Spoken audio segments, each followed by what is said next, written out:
This is the Louie Tee Network. Then it gets even better when your team makes the playoffs. In the lab. Let's get it, buddy. With me, Dorman.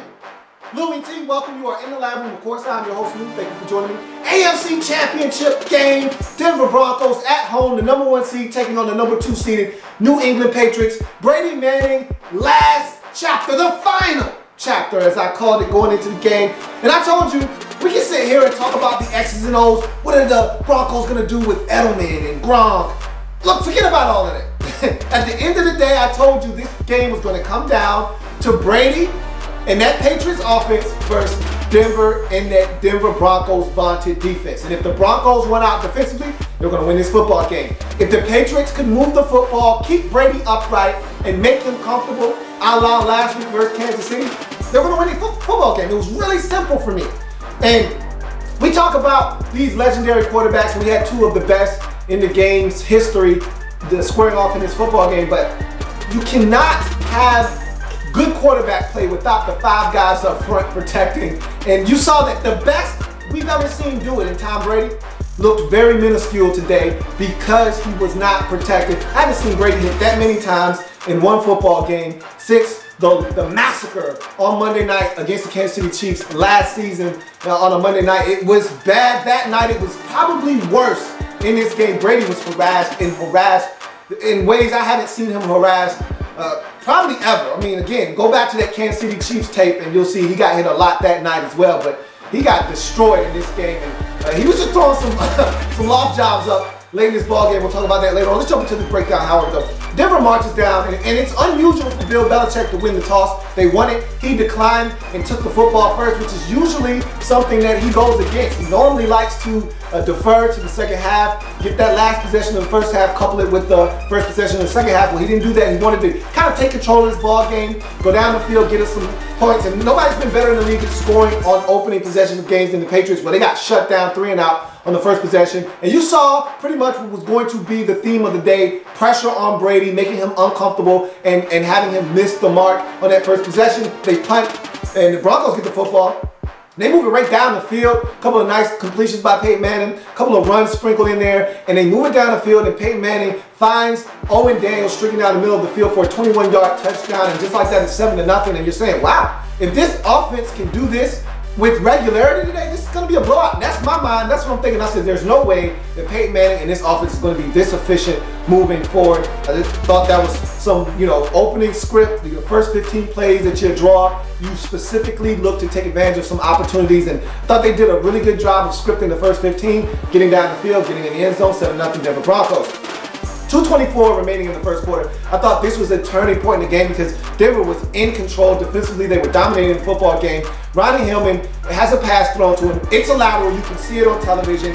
And it was close. I thought that the ruling on the field would remain what it was, but I thought it was a lateral when it left Peyton Manning's hand. I said, look, you got to go after it. Ronnie Hillman has to know. It amazes me how football players don't know the rules sometimes, or they get caught up in the moment and don't realize something that they're doing.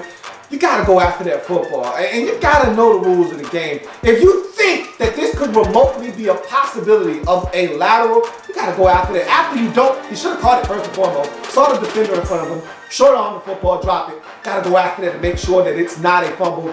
He didn't go after it, and Freeney for the Patriots did. He scoops it up. Luckily, it wasn't ruled a fumble on the field. It would have been a scoop and score on a touchdown, but Patriots get possession after the challenge, overturned the incomplete pass and turned it into a fumble. And they turned that into a touchdown, a Steven Jackson 1-yard touchdown plunge, and it's 7-6. But Steven Gostkowski, one of 3 kickers to not miss an extra point all season long, and he had some insane streak of made extra points, over 500 and some odd extra points made consecutively. He misses the extra point, but 7-6.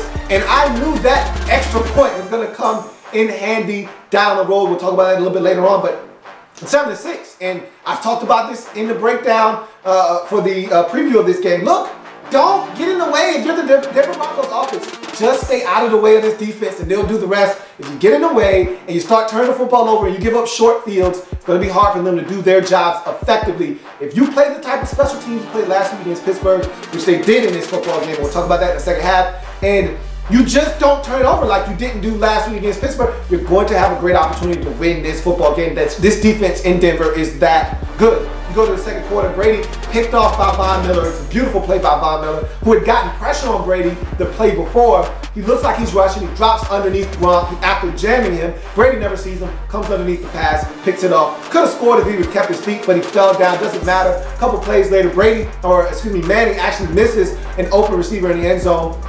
And E-Man saying comes back, hits a wide open, Owen Daniels on a double move, and it was a beauty. Turned the defender around on a double move. You rarely see that from a tight end, but man, was that a gorgeous double move. Second time he scored a touchdown on a double move in the first half. Second time Manning has hooked up with Owen Daniels in his first football game in the first half. It's now 14-6 after the extra point is kicked. Pats add a field goal in the first half to make it 14-9. The Broncos do the exact same thing. They actually had an opportunity to get a touchdown on that final possession of the first half, but Manning wasn't able to connect with his receivers, and so they had to settle for a field goal, which is drilled by their kicker, and that takes us to halftime, 17-9. I made a video at halftime giving you a halftime report, and I basically said, look, if the pressure continues on Brady the way it did in the first half, they're going to win the game, and I expect it to, because this Patriots offensive line isn't going to get any better at halftime. They're not going to make any adjustments. It's going to take the pressure off of that offensive line. They have to protect Brady, and I knew they weren't going to be able to do that. So basically my analysis at halftime was, hey, look, they can't protect Brady. This defense is really good, and unless guys get injured, and we saw some guys go down for that Denver Broncos defense, unless they get injured, they're going to keep coming after Brady, and they're not going to be able to do anything to stop it on the New England Patriots sideline. You go to the third quarter, the Patriots add a field goal after a big Gronk catch and run, and it just seemed like he was never really the same after that catch and run is in terms of that third quarter and into the fourth. He seemed to be really lacking for energy and oxygen. You know how it is when you go to Mile High. Sometimes we don't really talk about that, but that matters. When you're not used to playing in that environment, it can wear on you. He looked like he was dealing with some cramps. Maybe the hamstring was getting a little tight. They were rolling him out over on the sidelines. He needed some oxygen. Also, that little slippage after he had a catch, that didn't help any. They got to do something about that concrete right after you pass the sidelines. They need to put some kind of material down that doesn't have guys slipping with those cleats. They got to do. Reggie Bush tore his ACL with that. They got to fix that, man. That's really dangerous. Anyhow, you go to the third, or you're in the third quarter, going to the fourth. 17-12 Broncos lead. Broncos add a field goal after a 3rd-and-1 pickup, a huge run by C.J. Anderson. And this is what I wanted them to do. Be physical. It's playoff football. That finesse, pitch it out, that's regular season football. And they got stopped earlier in the game on 3rd-and-1 where they tried to fake the dive, pitch it out to the running back, and C.J. Anderson gets caught from behind by Butler, who makes a spectacular play out there being physical at the cornerback position and gets him down on the ground for about a yard loss. And that's regular season football, okay? This is postseason football. Smash mouth, between the tackles, man on man, hit somebody, open up a hole and get a yard. If you can't get a yard, you don't deserve to win the playoffs. And so they learn from their mistake the first time, 3rd-and-1 this time, they give it to C.J. Anderson, they pull the guard around, he smashes somebody in the hole, opens up a big gaping hole. C.J. Anderson does the rest, picks up about 25 yards on the play, sets up a field goal attempt as Peyton Manning misses a wide open Jordan Norwood in the end zone. Peyton was off in terms of throwing the football down the field, which we've seen since his injury. So no surprises there. He missed the open opportunity for a touchdown. They have to settle for a field goal. It was a big field goal, though. Knocked home again as it made the lead 8. And that was key because of that missed extra point. We'll talk about that a little bit later on. Now it's 20-12 in the football game.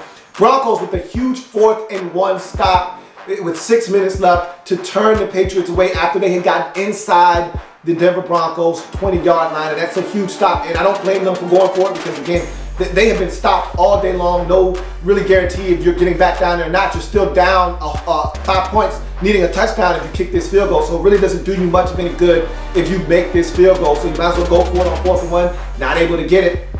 They go for it again as the Broncos defensively had to come back on the field. This is a tired unit. Derek Wolfe had went down with injury. He did return to the game. You had your starting safeties go down, both of them. Darian Stewart went down first, and then later on, it was TJ Ward who went down with an injury. So neither one of these guys are in the game, and this is where good defenses are built because they just next man up. You know, KO comes in the game. He picked up a personal foul penalty, but the Broncos were being physical in this game. Darian Stewart with a number of jarring hits early in the game, and KO came in, Shiloh KO came in and did the same thing, and it didn't matter, okay? Next man up, Kayvon Webster come in the game, and you be physical at the safety position. They have guys that can step in. Most teams, they had Bush come in at safety as well. Most teams, they really can't overcome injuries. Guys go down and they're in trouble. This Broncos team, next man up. Next guy come in and continue the physicality and the depth of this football team is just amazing. They are able to get another huge stop. And I talked about this.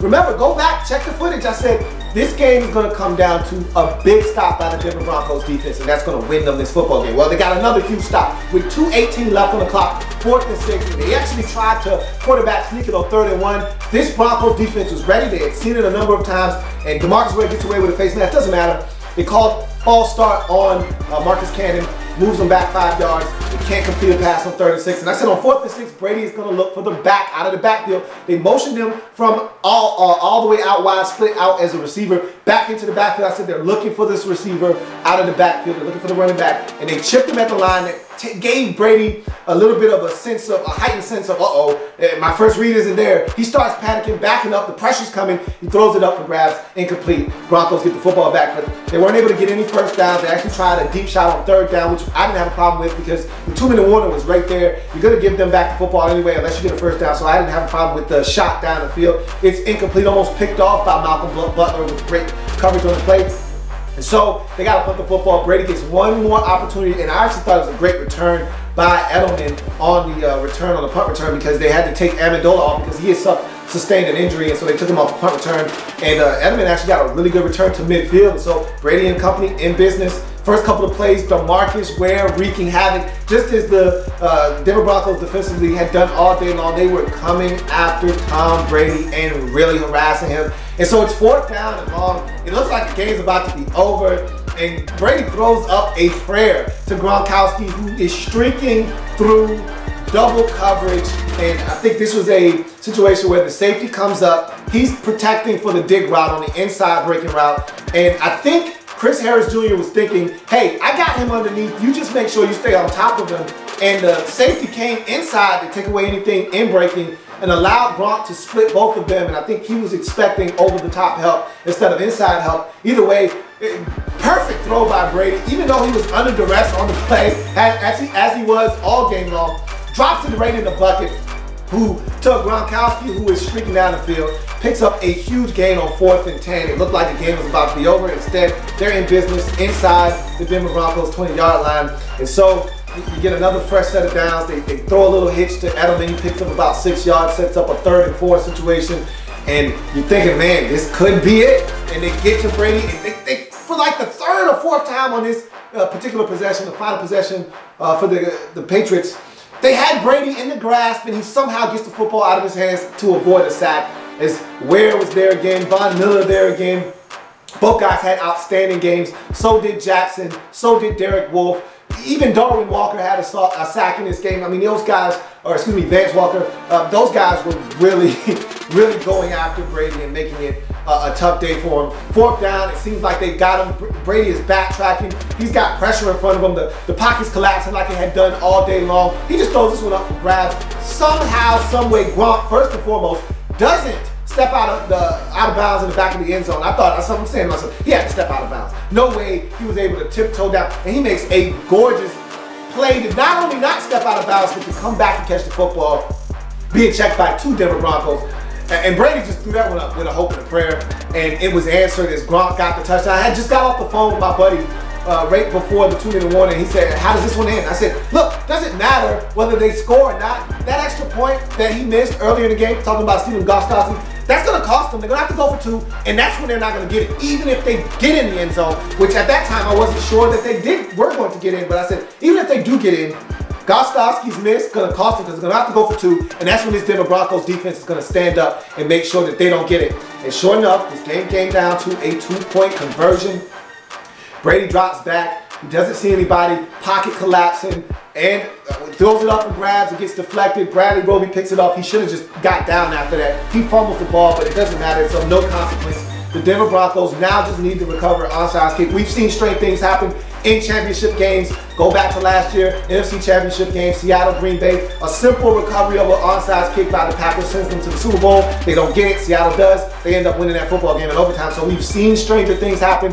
Broncos recover the football. Shio Kalo, who was huge coming in relief of Darian Stewart and T.J. Ward, recovers the onside kick to put a cap on this when the Denver Broncos win the football game 20-18 over the New England Patriots. I saw a lot of Patriot predictions in this game. I saw a lot of people expecting Brady to just waltz into Mile High and act as if this Broncos defense doesn't exist. I'm just absolutely floored as to how many people expected this to be business as usual for Brady and company. This defense, and I've been talking about this defense. You know I made the video, okay? And it may have been out of line, but I made the video saying, is this Denver Broncos defense the best of all time? No, they're not the greatest of all time, but at the time they were on that type of pace, and you saw why that defense is as good as it is. And I actually had a guy, and I think it was JL, and he said, look, man, I want the Denver Broncos to win because of all the 3 teams left that we would have to play, and he's a Cardinals fan, he said they would be the easiest. I said to myself, you gotta be kidding me. That might have been one of the craziest comments I've had all season. I've had some crazy ones, but that one didn't make any sense to me because I'm saying to myself, nobody wants any part of this Denver Broncos defense because I don't care if you got Cam Newton, Carson Palmer, or whomever at quarterback. Aaron Rodgers, they've done it to all of them this season. They're going to harass your quarterback. And the reason they're better than all the other defenses, Arizona, Carolina, none of those guys have definitive edge rushers. Carolina has K'Wan Short inside that can get after your quarterback, but they don't have edge rushers, definitive guys that with the game on the line, they can pin their ears back and get after your quarterback. The Denver Broncos can do it from the interior with Wolf and Williams, or excuse me, Jackson, and even Walker at times, and they can do it with the edge guys and Miller, and they got DeMarcus Ware. They can go to the bench and go get Shaquille Barrett. They can even go out and get Shane Ray if need be. They've got rushers for days, and that's what separates this defense from all the rest of the defenses in the league is their ability to get pressure on the quarterback with their front 7, and they go really deep. And they got it done in this game. They harassed Tom Brady. There was actually one play where Brady was running, he was over there running off the plug twice, man. He had the ball like this. They were all over Brady. He was scared back there, man. And you don't see Brady scared that often, but man, he was shook. And they got it done, man. 20-18. Broncos moving on to the Super Bowl. Well, they'll face the winner of the NFC Championship game. That should be a dandy. Can't wait to watch that. Bart Scott. Can't wait. Got one of my predictions right. We'll see if I'm 2 for 2 on Championship Sunday. I'll see you at the NFC Championship game. If it happens in the National Football League, whether big or small, we cover it all here in the lab room. Come back and join me as I continue to break down anything. And now, in the National Football League. See you after the NFC Championship game. As a matter of fact, I'll see you at halftime. There's plenty more where that came from. While you're here, subscribe to the channel. If you want more Louie Tee, be sure to follow me on Twitter at InTheLabRoom, or you can like the Facebook page at In The Lab Room. That's In The Lab Room on Facebook and at In The Lab Room on Twitter. Don't forget, subscribe to the channel if you haven't already done so.